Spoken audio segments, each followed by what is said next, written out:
Sidang pra-peradilan Bupati Sitaro nonaktif. Ratusan rumah rusak, Pemkab Sangihe tetapkan status tanggap darurat. Harga cabai rawit tembus Rp120.000 per kilogram. Gubernur lantik 134 PNS administrator dan pengawas.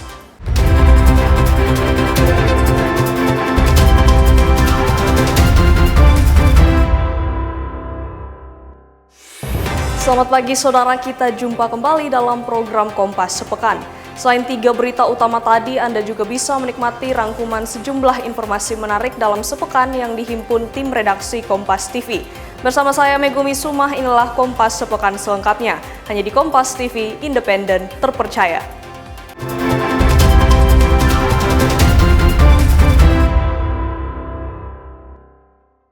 Kita awali informasi pertama, saudara. Kejaksaan Negeri Kota Mobagu, Sulawesi Utara menetapkan seorang staf pengelola keuangan KPU Bolaang Mongondo Timur berinisial CM sebagai tersangka dalam kasus dugaan tindak pidana korupsi penyalahgunaan anggaran rutin KPU Bolaang Mongondo Timur tahun 2021.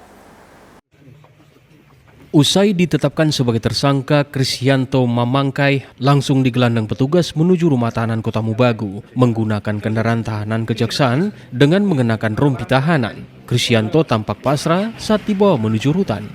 Tersangka diduga menyalahgunakan anggaran rutin KPU Boltim yang bersumber dari APBN tahun anggaran 2021 untuk kepentingan pribadi dengan total kerugian negara yang belum dikembalikan sebesar Rp517.305.136. Kasus ini terungkap setelah sejumlah staf KPU Boltim tidak menerima gaji dan operasional kantor mengalami hambatan pada Oktober 2021.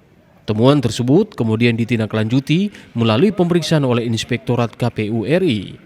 Dari hasil pemeriksaan ditemukan tersangka diduga melampaui kewenangannya dengan mengendalikan seluruh proses pencairan melalui aplikasi Omspan hingga pencairan kepada pihak ketiga dapat dilakukan tanpa mekanisme pengawasan yang semestinya.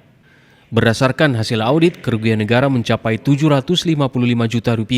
Dari jumlah tersebut, sekitar 238 juta telah dikembalikan. Sementara kerugian yang belum dipulihkan mencapai Rp517.305.136, di mana dana tersebut digunakan untuk keperluan pribadi, termasuk belanja dan jalan-jalan. Dari seluruh rangkaian kegiatan yang telah dilakukan, ini sudah ada hasil audit dengan tujuan tertentu dari Inspektorat KPU RI pada tahun 2022 dan hasil perhitungan kerugian keuangan negara Inspektorat pada 5 Maret 2026.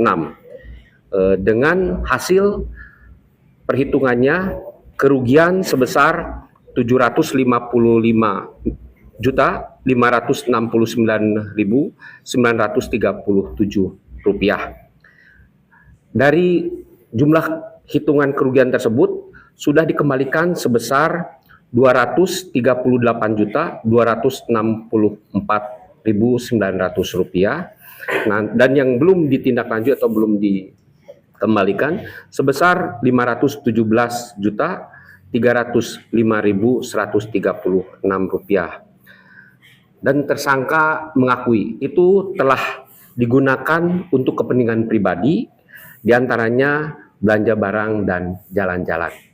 Diketahui KPU Boltim pada tahun 2021 memiliki pagu anggaran sebesar Rp2.998.718.000 dengan realisasi anggaran hingga 31 Oktober 2021 mencapai Rp2.995.916.422.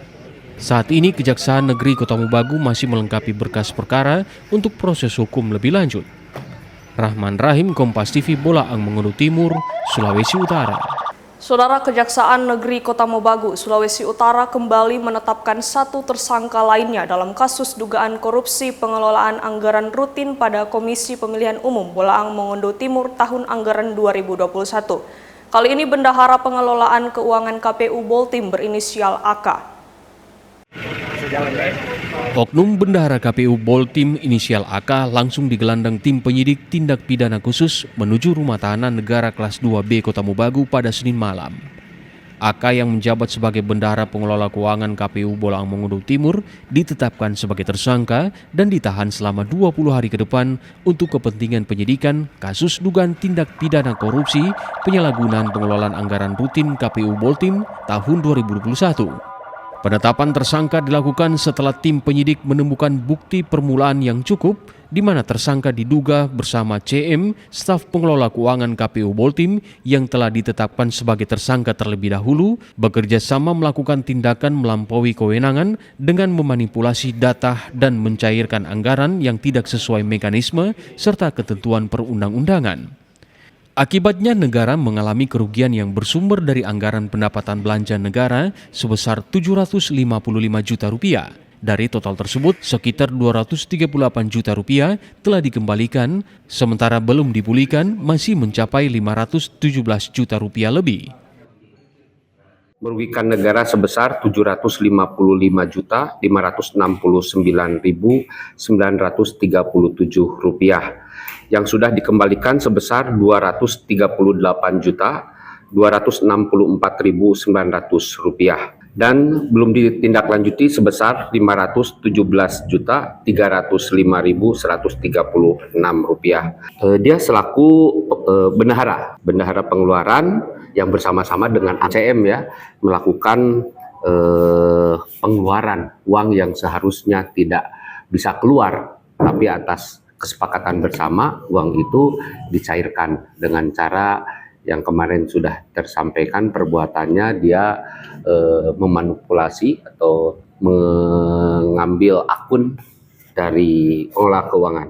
Kejaksaan Negeri Kota Mobagu menegaskan akan terus mengembangkan penyidikan guna mengungkap pihak-pihak yang terlibat dalam kasus tersebut. Rahman Rahim, Kompas TV, Bolaang Mongondo Timur, Sulawesi Utara.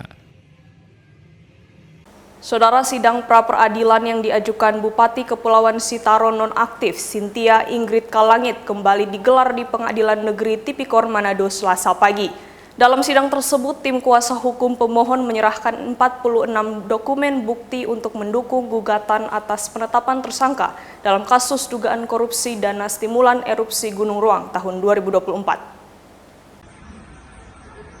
Sidang pra-peradilan ini berkaitan dengan penetapan Cynthia Ingrid Kalangit sebagai tersangka dalam kasus dugaan korupsi dana stimulan erupsi Gunung Ruang tahun 2024 yang ditangani penyidik pidana khusus Kejaksaan Tinggi Sulawesi Utara. Sidang dipimpin Hakim Tunggal Philip Pangalila dengan agenda persidangan meliputi pembacaan tanggapan dari termohon, yaitu penyidik Pitsus Kejati Sulut, serta penyerahan barang bukti dari tim kuasa hukum pemohon.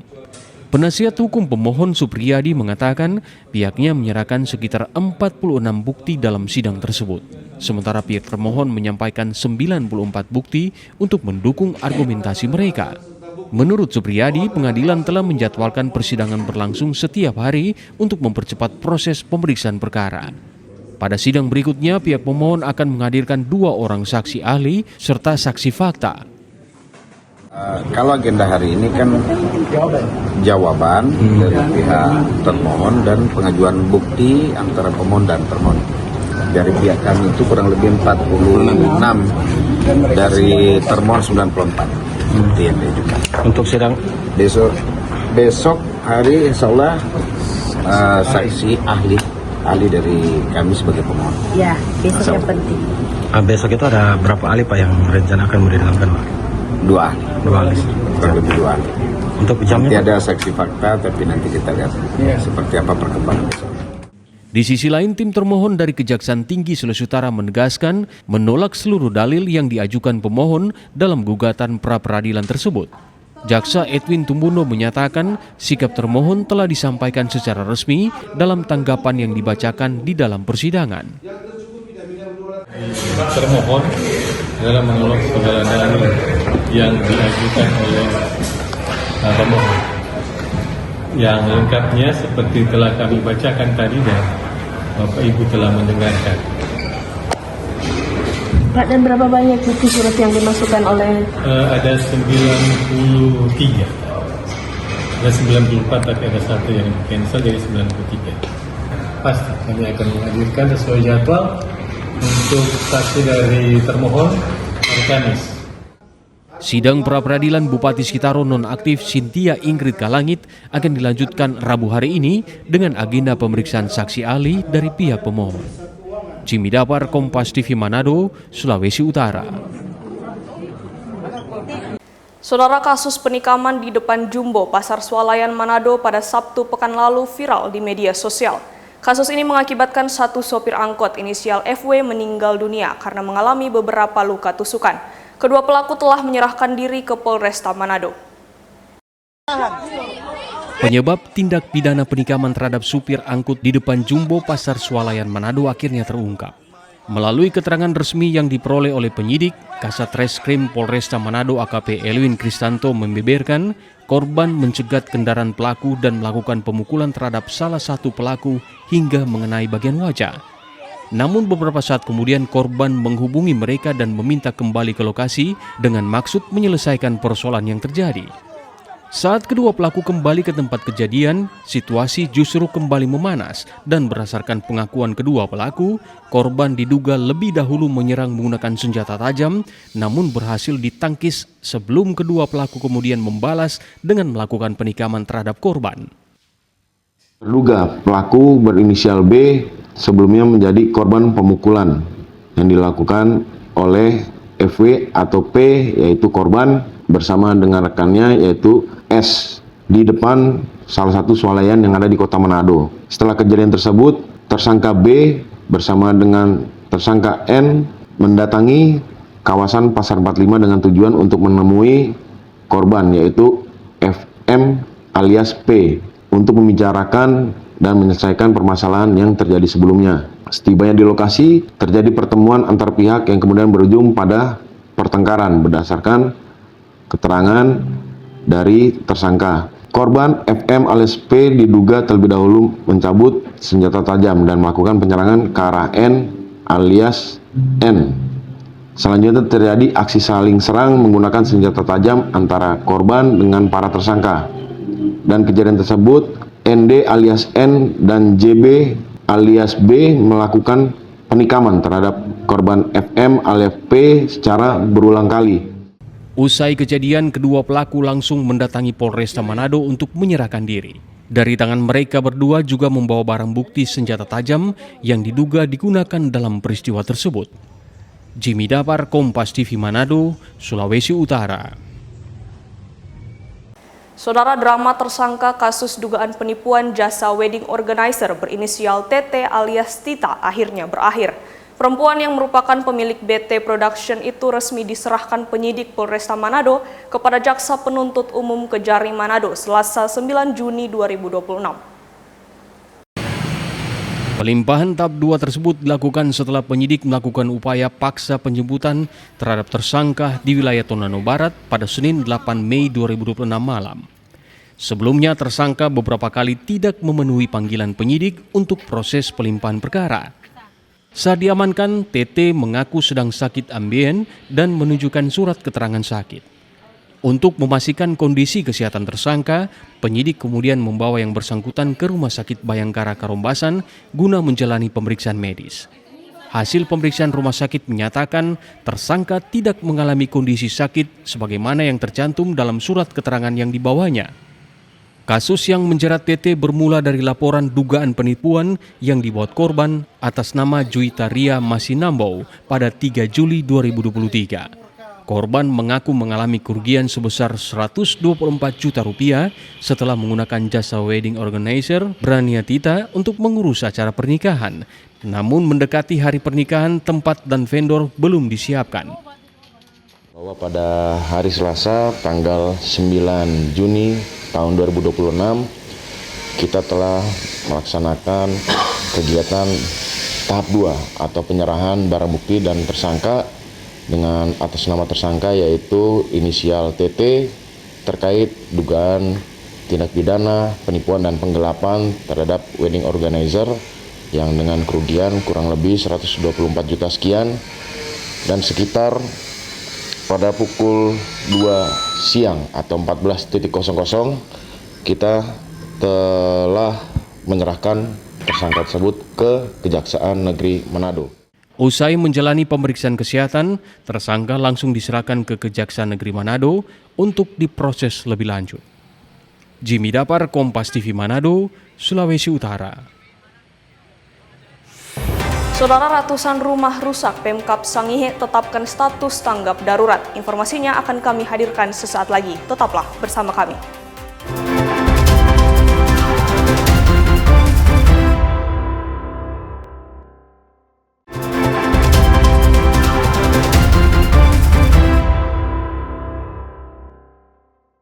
Terima kasih Anda masih bersama kami di Kompas Sepekan. Saudara, gempa 7,7 magnitudo yang melanda Sulawesi Utara termasuk wilayah Kepulauan Sangihe membuat warga panik. Warga di sana memilih untuk mengungsi ke lokasi perbukitan ketika peringatan dini tsunami dikeluarkan pihak BMKG. Beginilah suasana warga di Kota Tahuna ketika gempa terjadi pukul 7.00 pagi dengan kekuatan 7,7 magnitudo. Warga panik dan berlarian keluar rumah. Pasca gempa, suasana terlihat panik ketika peringatan dini tsunami dikeluarkan BMKG dan menyebar ke tengah masyarakat. Sementara visual ini adalah suasana warga di Kecamatan Tabukan Utara yang mengungsi ke daerah dataran tinggi. Ada ribuan warga dari beberapa desa di kecamatan itu yang memilih mengamankan diri menghindar dari ancaman tsunami. Hingga pukul 10 waktu Indonesia bagian Barat atau 11.00 WITA, warga terlihat masih berada di lokasi perbukitan sambil membawa barang-barang seadanya dan belum mau pulang kembali ke rumahnya sebelum peringatan dini tsunami dicabut. Warga bilang getaran gempa yang mereka rasakan cukup kuat dan membuat panik. Apalagi ada informasi peringatan dini tsunami. Sangat menggempar bagi masyarakat Beta Timur, Beta Selatan, Beta Barat, Beta Indo. Sekarang posisi masyarakat sudah mengungsi di perempatan Beta Selatan dan Bengkulu. Langkah pertama menyelamatkan lansia dan bayi. Barang-barang yang berharga nanti dibalik lagi, terutama lansia dan bayi dibawa lari ke gunung. Sekolah. Semua orang tua menjemput anak-anak, jadi secara respon anak-anak pulang dan orang tua semua menjemput anak-anak di sekolah. Jadi masyarakat sudah secara langsung atau respon langsung naik ke gunung. Tim Liputan Kompas TV Sangihe, Sulawesi Utara.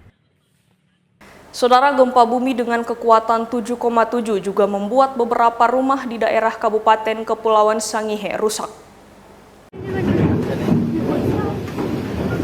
Inilah visual amatir di Kabupaten Kepulauan Sangihe saat gempa bumi dengan kekuatan 7,7 magnitudo melanda Provinsi Sulawesi Utara pada Senin pagi sekitar pukul 6:37 waktu Indonesia bagian tengah.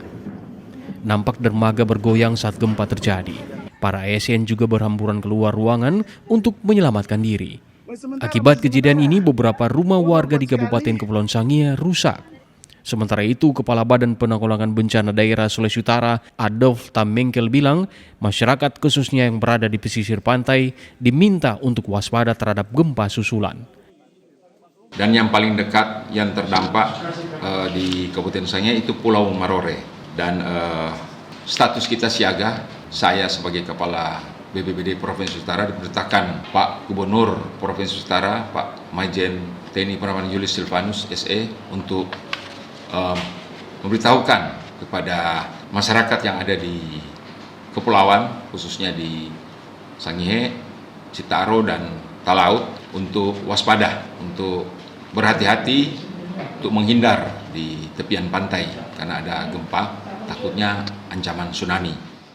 Data dari BMKG mencatat bahwa hingga pukul 9.00 WITA telah terjadi 11 kali gempa susulan. Jimmy Dapar, Kompas TV Manado, Sulawesi Utara. Sementara di Manado, saudara, akibat gempa ratusan pasien di rumah sakit panik dan dibantu tenaga medis keluar mencari lokasi aman. Para pasien ini dievakuasi sementara ke lobi rumah sakit untuk mendapat perawatan medis.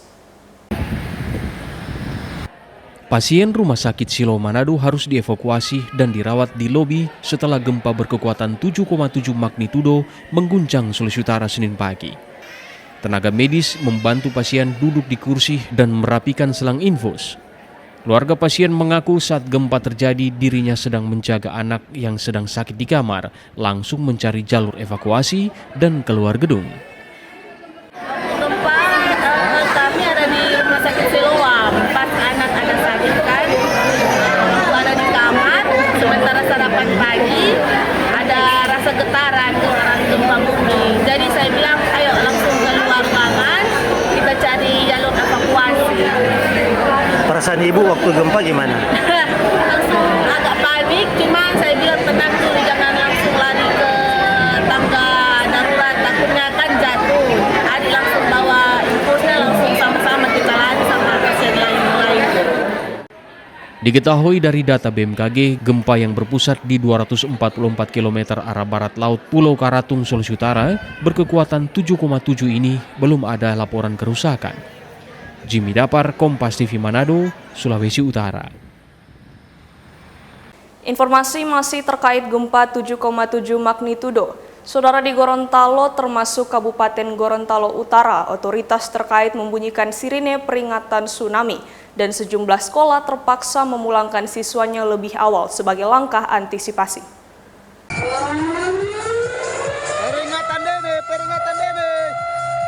Gempa bumi berkekuatan 7,7 magnitudo terjadi di wilayah Mindanao, Filipina pada Minggu pagi sekitar pukul 7:30 WITA. Pasca gempa tersebut, BMKG mengeluarkan peringatan dini tsunami untuk sejumlah wilayah, termasuk Kabupaten Gorontalo Utara. Hingga kini tercatat sedikitnya ada 13 gempa susulan. Menindaklanjuti peringatan dini tersebut, BPBD dan petugas gabungan langsung melakukan langkah kesiapsiagaan. SBPBD menyembunyikan sirine peringatan di wilayah pesisir Gorontalo Utara agar masyarakat meningkatkan kewaspadaan. Jadi perkembangan ini kita selalu memantau terus wilayah-wilayah yang dilalui gempa ini, terutama tsunami-nya. Nah, diperkirakan akan ke Gorontalo juga. Nah, ini kita sudah membunyikan sirine wilayah Gorontalo Utara untuk peringatan kepada masyarakat. Dan seluruh personil kita sudah turunkan. Namanya siaga itu sudah diungsikan semua. Jadi siaga harus diungsikan semua.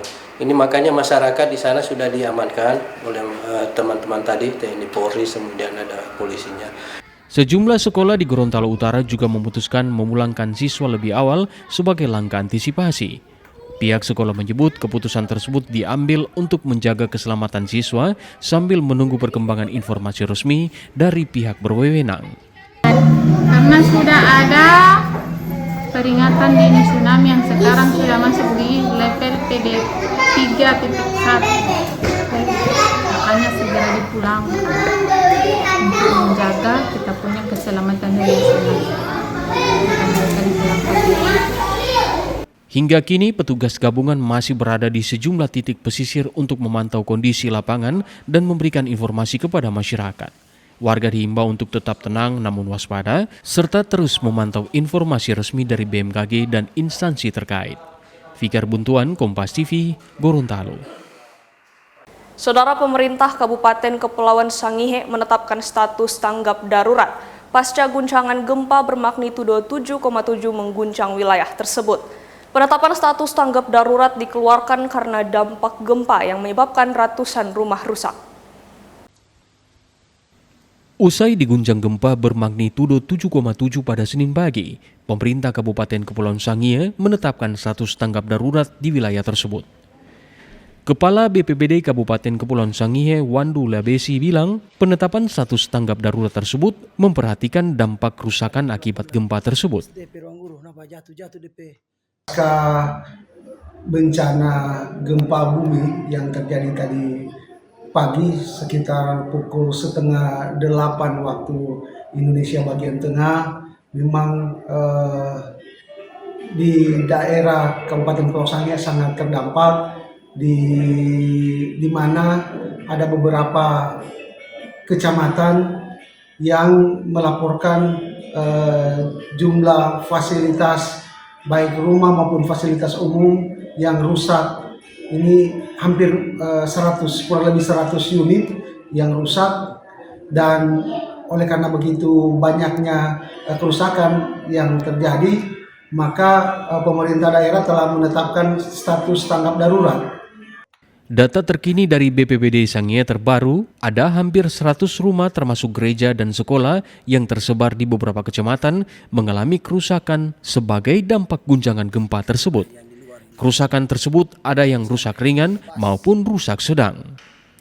Rumah warga yang rusak tersebar di sejumlah kecamatan, termasuk di pulau-pulau kecil di wilayah perbatasan Indonesia dan Filipina, tepatnya di Kecamatan Marore yang meliputi Kampung Kawiyo, Kampung Marore, dan Kampung Matutuang. Meski banyak rumah dan bangunan yang rusak, Pemkab Sangihe mendata tidak ada korban jiwa akibat gempa yang berpusat di Laut Mindanao, Filipina ini. Yana Mega Singal, Kompas TV Sangihe, Sulawesi Utara.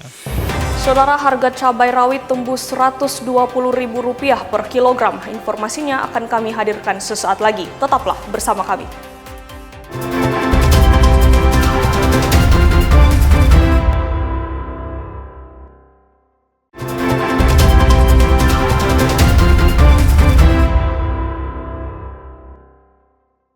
Saya Megumi Suma dan Anda masih bersama kami di Kompas Sepekan. Saudara, harga bawang merah di Kota Manado masih tinggi. Minimnya pasokan dari sejumlah daerah pemasok seperti Enrekang dan Makassar disebut jadi pemicu kenaikan harga dalam sepekan terakhir. Harga bawang merah di pasar tradisional Kota Manado yang sempat naik hingga Rp100.000 per kilogram, kini perlahan mulai turun mendekati harga normal. Dari pantauan di Pasar Bersati Kota Manado, Rabu 10 Juni 2026, harga bawang merah kini dijual mulai dari Rp60.000 hingga Rp70.000 per kilogram. Dalam beberapa hari terakhir, pedagang mengaku mengalami kesulitan mendapatkan bawang merah akibat minimnya stok yang tersedia. Hari ini ada yang bawang biasa dia 90, itu bawang yang biasa. Kalau itu yang udah bilang nagelan itu 70.000. Kalau untuk stok sekarang ini kurang. Sekarang mulai berdatangan, itu cuma turun-turun sih. Kurangnya stok yang tersedia di pasar diketahui akibat belum adanya penambahan pasokan bawang merah dari daerah pemasok seperti Makassar dan Enrekang. Kendati demikian, Dinas Perindustrian dan Perdagangan Provinsi Sulawesi Utara memastikan pada Kamis 11 Juni 2026 akan adanya penambahan pasokan bawang merah yang diperkirakan lebih dari 10 ton guna memenuhi kebutuhan masyarakat. Minggu ini ada stok yang akan masuk. Hari Kamis mungkin.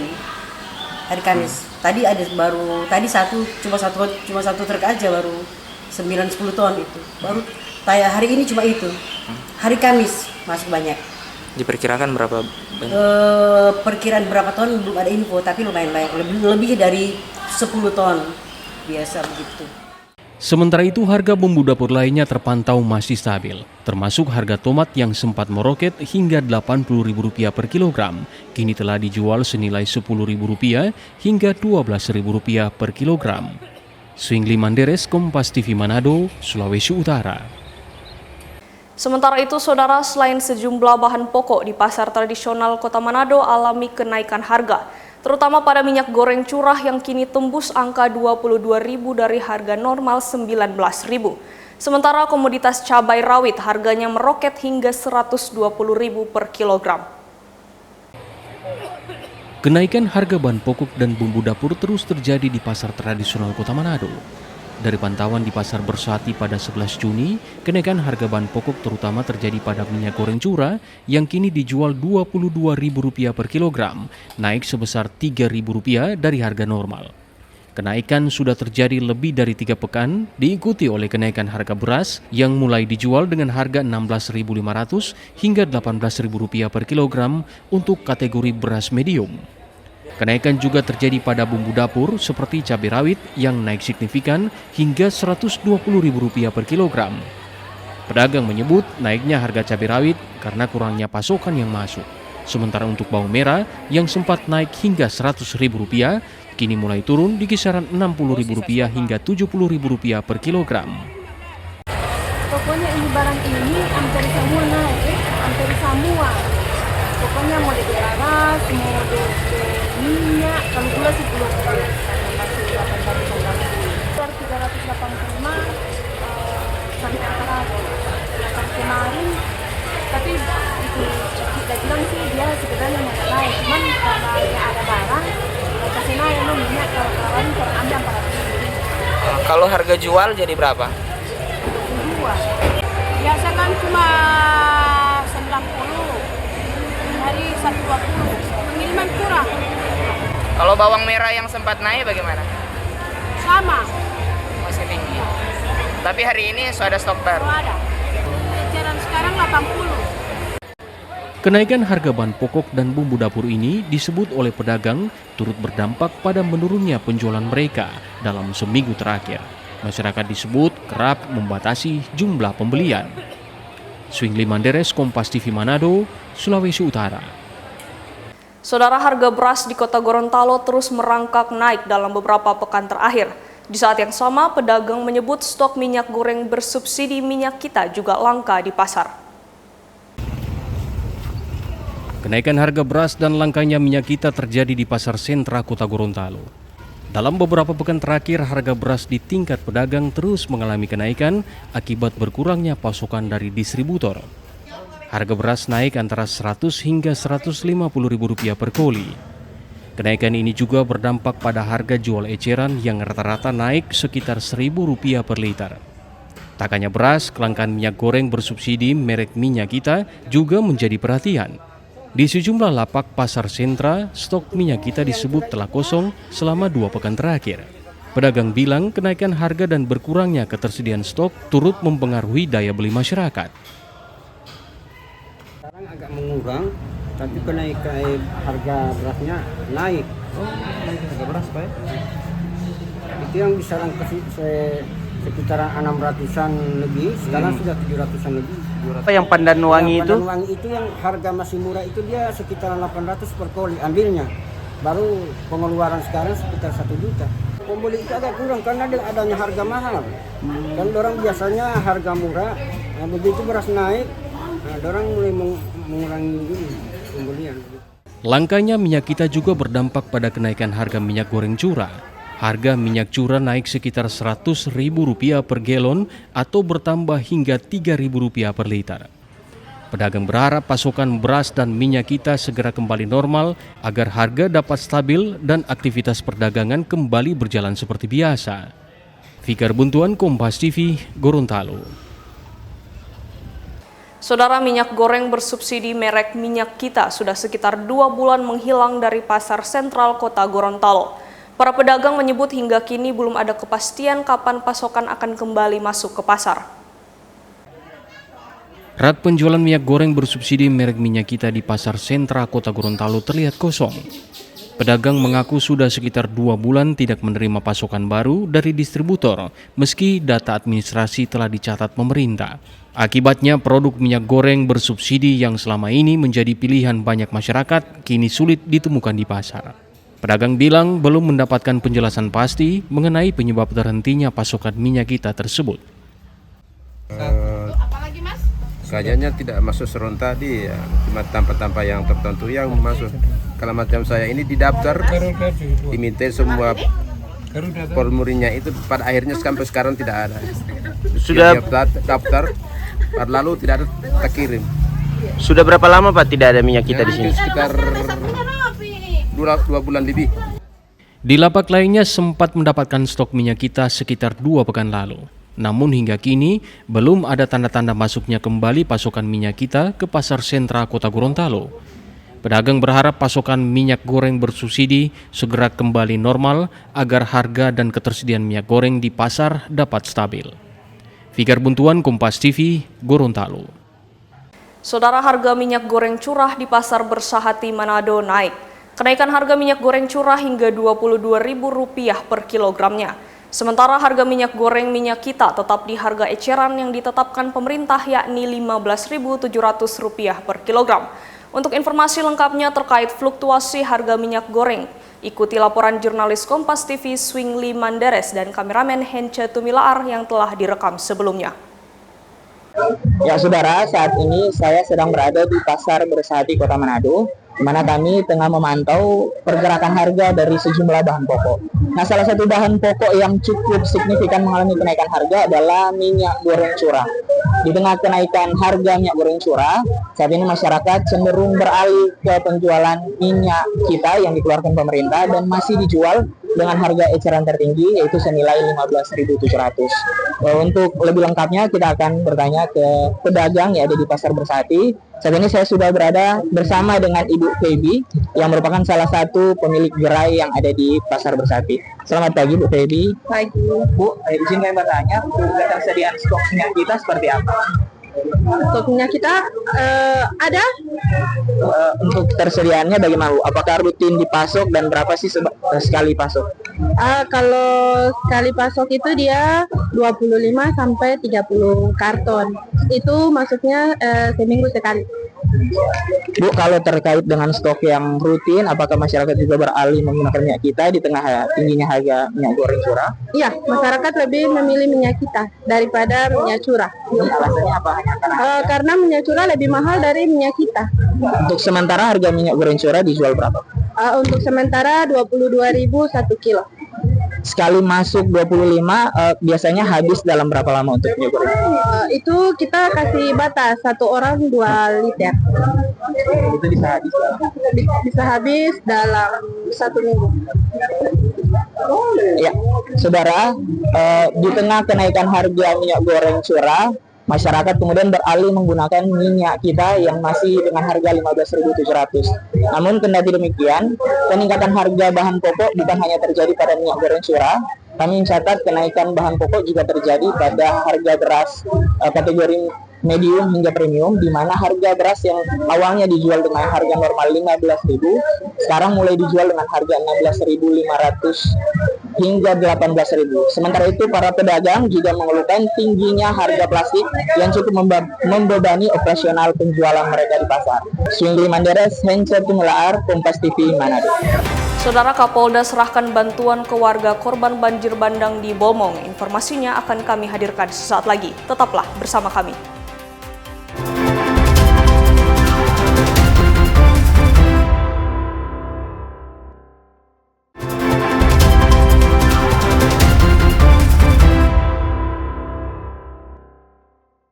Terima kasih Anda masih bersama kami di Kompas Sepekan.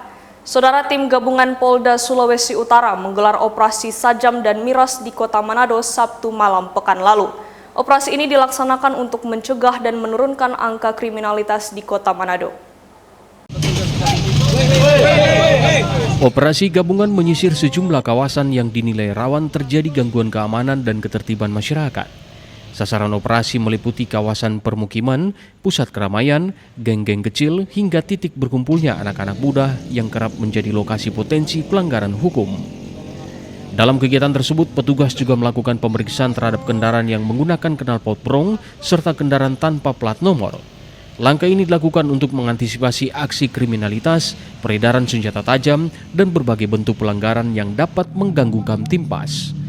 Saat melakukan patroli di wilayah Kecamatan Malalayang, tim gabungan menemukan sebuah kios yang diduga menjual minuman keras tradisional jenis cap tikus dan obat komiks dalam jumlah besar. Dari lokasi tersebut, petugas menyita ratusan liter cap tikus yang dikemas menggunakan botol air mineral, serta sejumlah obat komiks yang diduga diperdagangkan tanpa pengawasan yang memadai. Seluruh barang bukti langsung diamankan dan dibawa ke Mapolda Sulut untuk menjalani proses penyelidikan dan penanganan lebih lanjut. Temuan ini menjadi bagian dari upaya kepolisian dalam mencegah potensi gangguan keamanan yang kerap dipicu oleh konsumsi minuman keras maupun penyalahgunaan obat-obatan. Sasaran kami sesuai dengan petunjuk Pak Kapolda yang lalu bahwa sasaran kami adalah begal. Jadi tadi kami melaksanakan razia di beberapa tempat, di antaranya tempat rawan terjadi tawuran, juga tempat-tempat kumpul anak muda yang kami curigai ada membawa sajam atau barang-barang berbahaya lainnya. Dalam patroli kali ini kami tadi menangkap tangan untuk ada toko juga yang menjual minuman keras dan juga obat berupa komiks.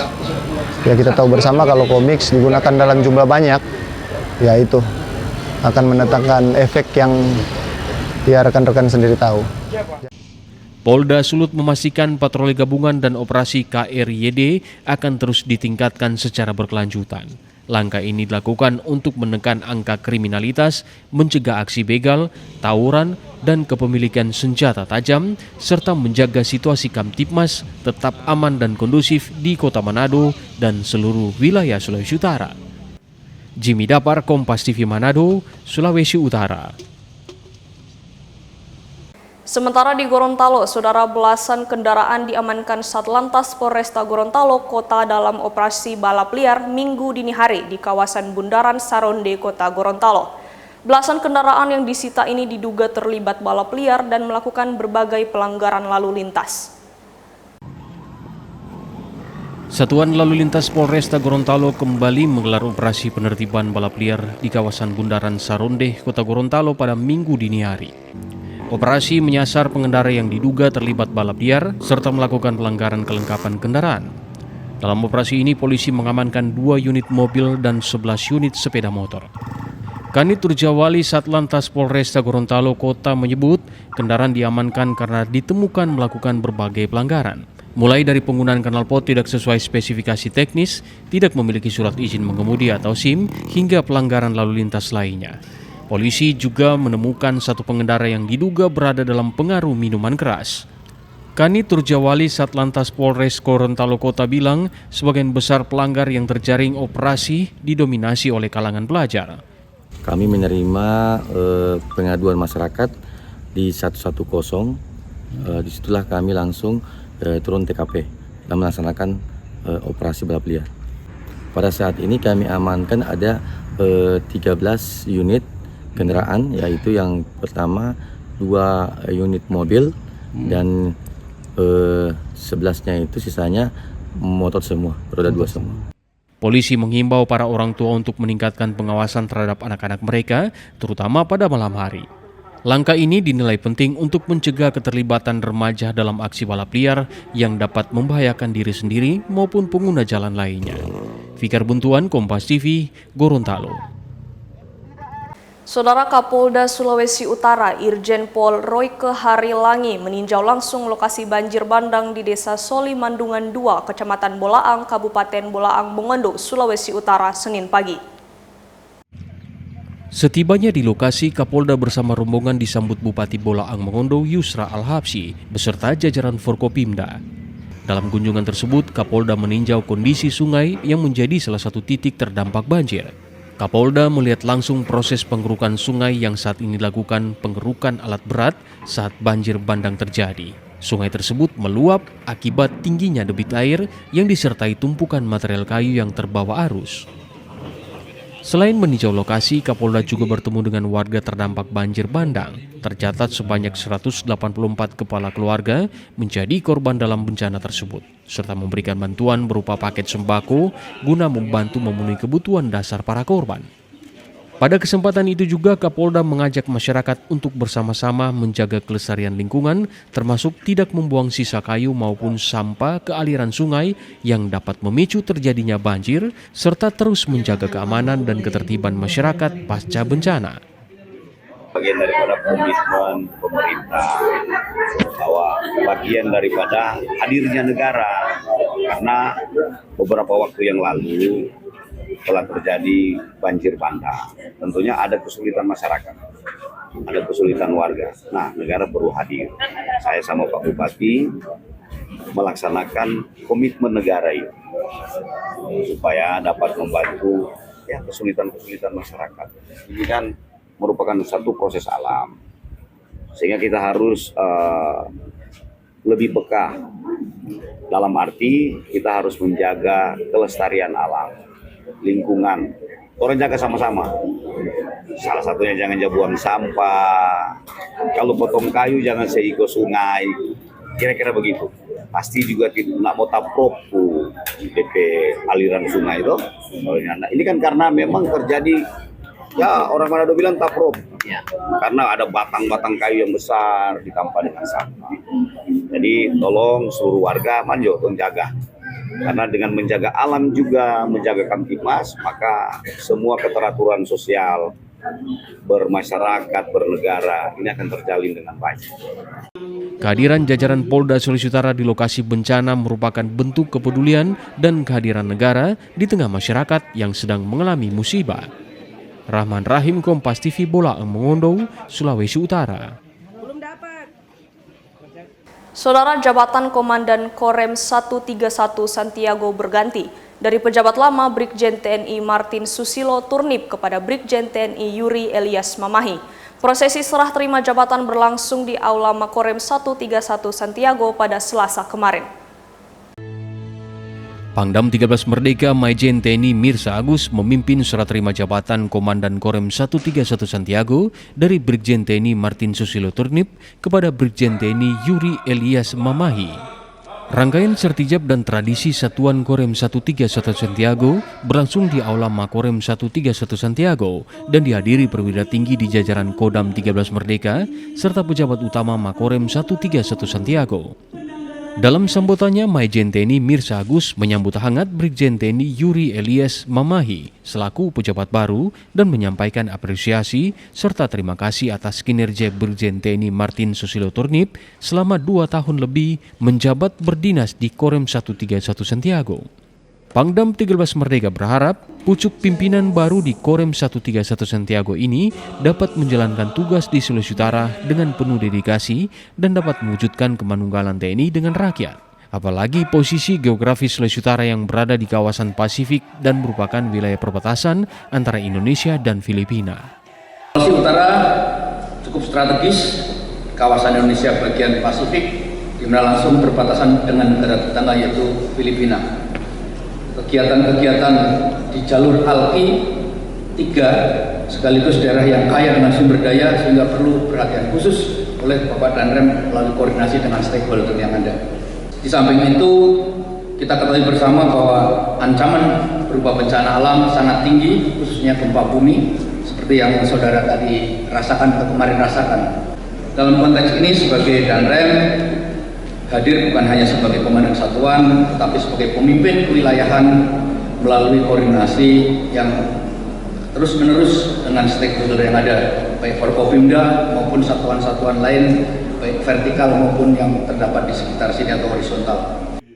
Usai pelaksanaan sertijab dan tradisi Satuan Kodam, digelar kegiatan pisah sambut yang juga dihadiri sejumlah kepala daerah dari kabupaten dan kota Sulawesi Utara. Brigjen TNI Yuri Elias Mamahi dalam sambutannya berharap doa restu dari semua pihak, terutama dalam mengemban jabatan sebagai Danrem 131 Santiago yang baru.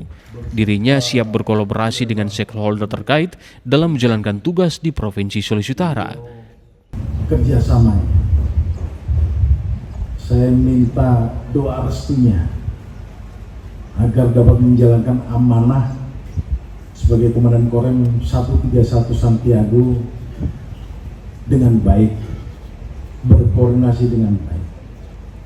Tentu jika Bapak Ibu berkunjung ke tempat kami, izinkan saya dan keluarga atau saya secara dinas bersama staf saya dengan para anggota-anggota saya akan kembali berkunjung ke tempat Bapak Ibu, saudara-saudara sekalian. Adapun Brigjen TNI Martin Susilo Turnip dirotasi di jabatan yang baru menjadi tenaga ahli pengajar madya bidang sumber kekayaan alam Lembaga Ketahanan Nasional Republik Indonesia. Yana Mekesingal, Kompas TV Manado, Sulawesi Utara. Saudara, informasi Gubernur lantik 134 PNS administrator dan pengawas, informasinya akan kami hadirkan sesaat lagi. Tetaplah bersama kami.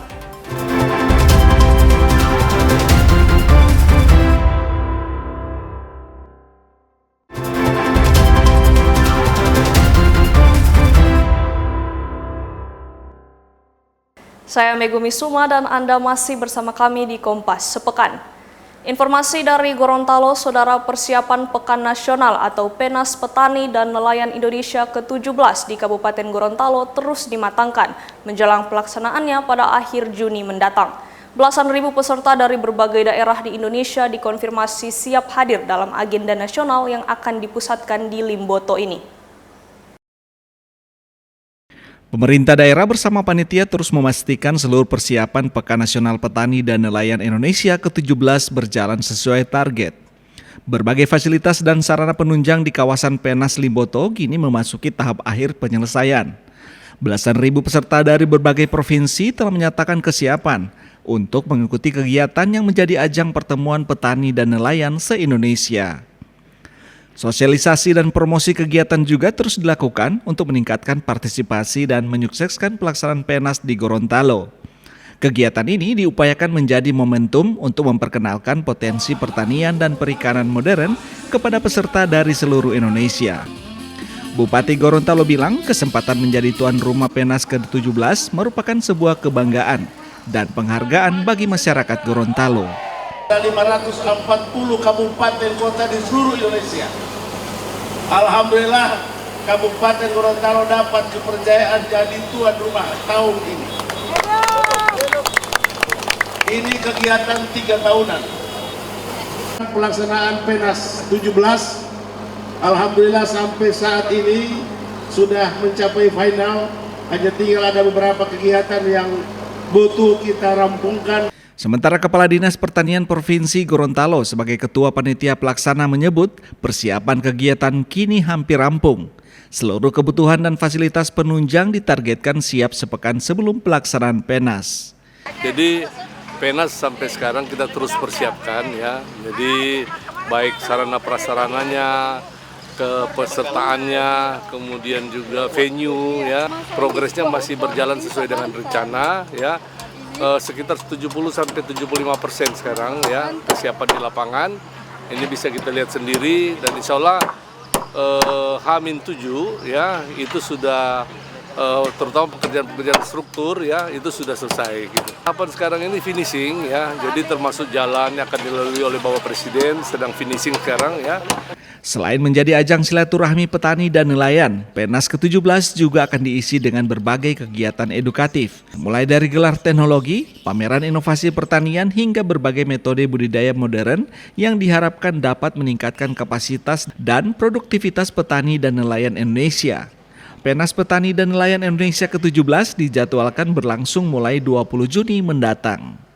Fikar Buntuan, Kompas TV, Gorontalo. Saudara, Sivitas Akademika Universitas Negeri Manado atau UNIMA kini resmi telah memiliki Fakultas Kedokteran. Fakultas tersebut diresmikan langsung oleh Menteri Pendidikan Tinggi, Sains dan Teknologi Republik Indonesia Brian Yuliarto Kamis siang. Peresmian Fakultas Kedokteran UNIMA ditandai dengan penggoyangan angklung dan pemotongan nasi tumpeng oleh Mendikti-Saintek bersama Gubernur Sulawesi Utara, Rektor UNIMA serta perwakilan Kepala Daerah se-Sulawesi Utara. Pemberian simbolis alma mater kampus UNIMA kepada mahasiswa baru sebagai simbol Sivitas yang secara resmi sudah dibuka juga dilakukan oleh Menteri Brian Yuliarto. Menteri Dikti-Saintek Brian Yuliarto juga berkesempatan meninjau berbagai ruangan dan fasilitas yang ada di Fakultas Kedokteran UNIMA tersebut. Peresmian Fakultas Kedokteran merupakan atensi khusus Presiden Prabowo Subianto untuk memenuhi kebutuhan jumlah dokter di daerah.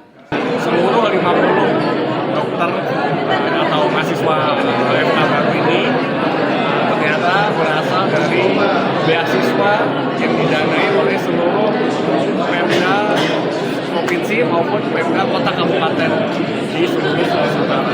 Jadi 50 mahasiswa kedokteran penerima yang angkatan pertama ini dan juga nanti untuk yang menyusul angkatan berikutnya itu didanai oleh Pemda kota kabupaten maupun provinsi.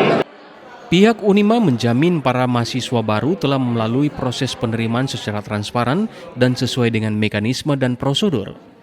Para mahasiswa baru begitu semangat karena mereka merupakan mahasiswa penerima beasiswa berdasarkan hasil seleksi dan penjaringan siswa berprestasi dari berbagai daerah di Sulawesi Utara. Syarat utama mereka tentu mereka direkomendasikan oleh tiap kabupaten karena ini berhubungan dengan pembiayaan dari tiap kabupaten. Kemudian proses seleksinya kita lakukan secara terbuka. Dari 10 itu, kemudian mereka kita ambil 3 terbaik dari tiap kabupaten, itu yang menjadi kuota untuk tiap kabupaten yang kita umumkan yang totalnya 37 dan memang masih ada beberapa kabupaten yang masih belum mencapai kuota dan itu kita beri kesempatan berikut untuk seleksi yang berikut.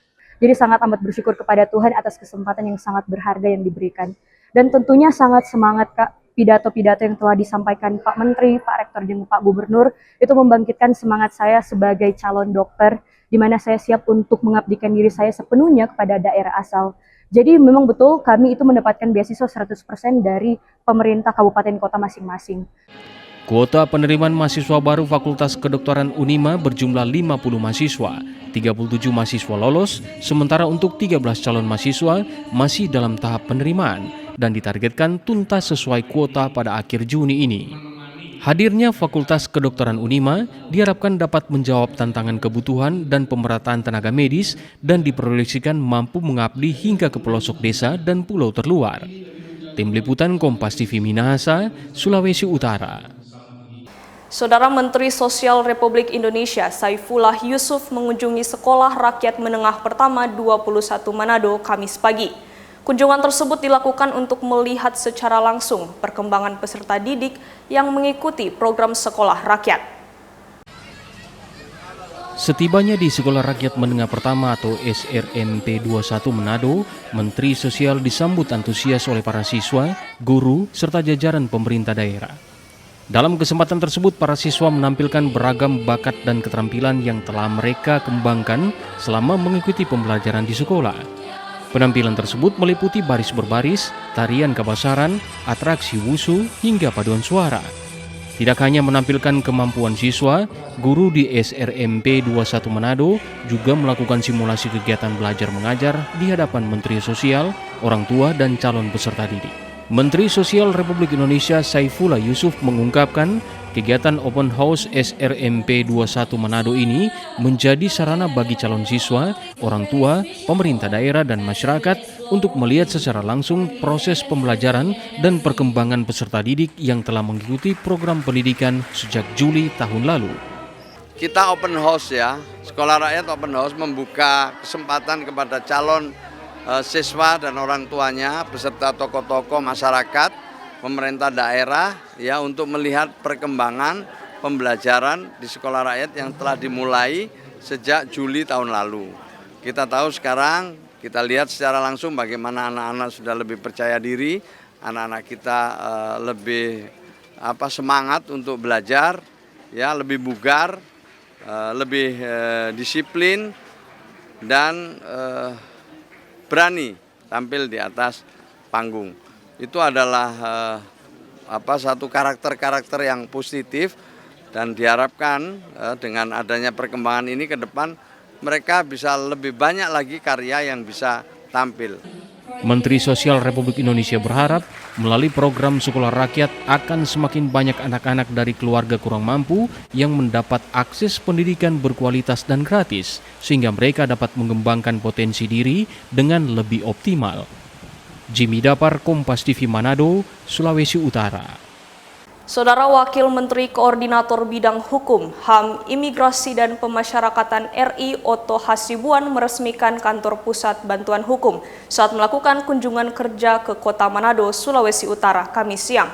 Kantor PBH dibentuk untuk memberikan bantuan hukum secara gratis kepada masyarakat yang tidak mampu atau miskin.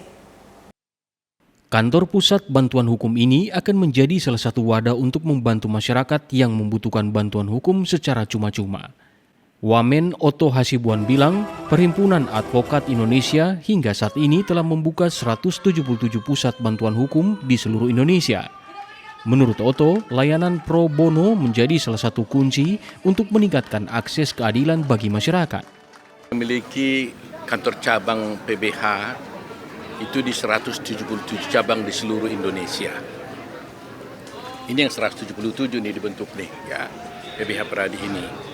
Harapan saya karena memang PBH ini adalah tidak merupakan proyek dari pemerintah, tetapi dapat membantu program pemerintah. Karena sebenarnya bantuan hukum ini adalah merupakan kewajiban pemerintah sebenarnya. Karena negara kan wajib memberikan kepastian hukum kepada seluruh masyarakatnya.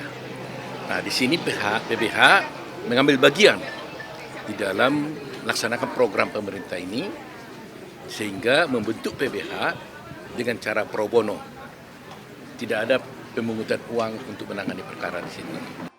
Otto Hasibuan berharap agar masyarakat di seluruh pelosok tanah air bila membutuhkan bantuan hukum dapat menghubungi PBH Peradi di daerah masing-masing. Pembelian layanan hukum gratis ini sebagai bentuk memberikan layanan yang maksimal kepada masyarakat. Jimmy Dapar, Kompas TV Manado, Sulawesi Utara. Saudara Gubernur Sulawesi Utara Julius Silvanus melantik 134 pegawai negeri sipil dalam jabatan administrasi dan pengawas di lingkungan Pemprov Sulut Kamis sore. Gubernur berharap para pegawai yang baru saja dilantik bisa memberikan kontribusi dalam memberikan pelayanan kepada masyarakat. Pelantikan ke-134 pegawai dalam jabatan administrasi dan pengawasan di lingkup Pemprov dilakukan di Gedung Mapalus, kantor Gubernur. Gubernur Provinsi Sulawesi Utara Julius Silvanus mengatakan pelantikan pegawai administrasi dan pengawas di lingkungan pemerintah merupakan hal yang lumrah. Ia menilai rotasi jabatan dan pengangkatan jabatan merupakan hal wajar dan diperlukan untuk penyegaran. Kendati demikian, ia berharap 134 pegawai yang baru saja dilantik mampu memberikan kontribusi nyata dalam pelayanan kepada masyarakat, sehingga persoalan yang dialami masyarakat bisa teratasi. Ada 6 jabatan PNU. Siap nggak kalian menggantikan itu? Buat yang baik, buat yang bagus. Buat yang bagus. Saya digerakkan oleh Tuhan di dalam, saya nggak kenal tahu semua.